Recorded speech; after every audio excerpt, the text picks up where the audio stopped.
รั้งที่เขียนฉันคิดถึงเธอเหลือเกินเทคโนโลยีในยุคนี้ฉันก็คงตามไม่ทัน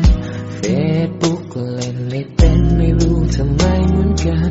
ก็เลยต้องมานั่งเขียนไปเรียงให้เป็นเรื่องราวอากาศหนาวๆที่เปียกเบาๆนั่งมองดูรูปของเราหวังว่าเธอคงสบายดีส่วนฉันก็ยังเหมือนเดิมแม้ไม่มีวันที่เธอและฉันจะกลับมาเป็นคิดถึงกันบ้างหรือเปล่าในวันที่เหงาบางครั้งบางคราวฉันเขียนจดหมายถึงเธอฉันเขียนจดหมายถึงเธอยังคิดถึงกันอยู่บ้างหรือเปล่าในวันที่เหงาบางครั้งบางคราวฉันเขียนจดหมายถึงเธอเพียงแค่ไม่เคยได้ส่งยังคิดถึงกันอยู่บ้างหรือเปล่าในวันที่เหงาบางครั้งบางคราวฉันเขียนจดหมายถึงเธอฉันเขียนจดหมายถึงเธอยังคิดถึงกันอยู่บ้างหรือเปล่าในวันที่เหงาบางครั้งบางคราวฉันเขียนจดหมายถึงเธอเพียงแค่ไม่เคยได้ส่งเท่านั้นฉันใช้เวลาในวันเหงาเขียนจดหมายถึงเธอไม่รู้ทำไมทุกครั้งที่เขียนฉันคิดถึงเธอเหลือเกินเทคโนโลยีในยุคนี้ฉันก็คงตามไม่ทันเฟซบุ๊กก็เล่นไม่เป็นไม่รู้ทำไมเหมือนกัน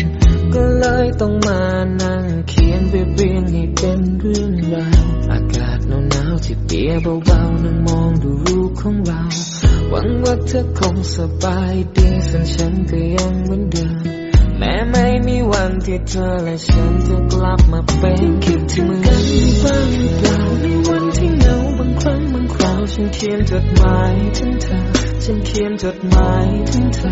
ยังคิดถึงกันอยู่บ้างหรือเปล่าในวันที่เหงาบางครั้งบางคราวฉันเขียนจดหมายถึงเธอเพียงแค่ไม่เคยได้ส่งยังคิดถึงกันอยู่บ้างหรือเปล่าในวันที่เหงาบางครั้งบางคราวฉันเขียนจดหมายถึงเธอฉันเขียนจดหมายถึงเธอยังคิดถึงกันอยู่บ้างหรือเปล่าในวันที่เหงาบางครั้งบางคราวฉันเขียนจดหมายถึงเธอเพียงแค่ไม่เคยได้ส่งเท่านั้น